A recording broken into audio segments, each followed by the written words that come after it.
I greet you all in the name of Lord Jesus Christ. இன்னைக்கு கூட Be Encouraged by God's Word சீரீஸ்ல நம்ம என்ன தலைப்பு பார்க்க போறோம்னா, உங்களுடைய தோல்விகள் உங்களின் அடையாளம் அல்ல. Your downfall is not your definition தான் பார்க்க போறோம்.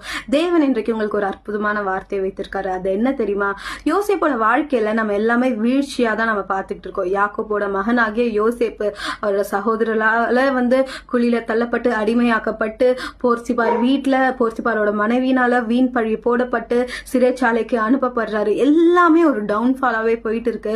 பட் ஒரு நேரம் வருது, பார்வோனுக்கு ஒரு தரிசனம் வரும்போது அதை வியாக்கியானம் செய்ய யோசேப்பை கூப்பிடுறாங்க. வியாக்கியானம் செய்த உடனே பார்வோன் பார்த்து ஒரு உயர்வை கொடுக்காரு. என்ன சொல்றாரு? அரண்மனையில மாத்திரமே நான் உன்னை விட பெரியவனா இருப்பேன், பட் நான் எங்களோட ஜனங்கள் எல்லாருமே உன் வாக்கின்படி நாங்க செய்வோம் அப்படின்னு சொல்றாரு. ஆதியாகமம் 41 அதிகாரம் 40 வசனத்தின்படி. ஓகேவா?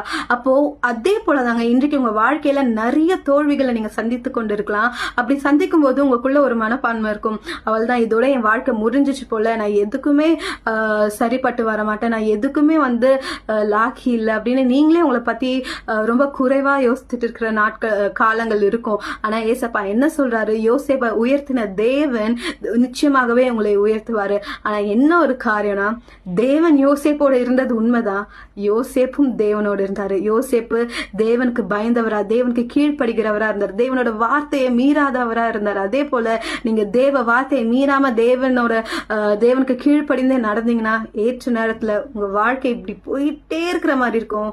ஆனா சடனா ஒரு உயர்வை நீங்க பாப்பீங்க. ஆமேன். God bless you. உற்சாகப்படுங்க. தேவன் உங்க வாழ்க்கையில அற்புதத்தை செய்வார். ஆமேன்.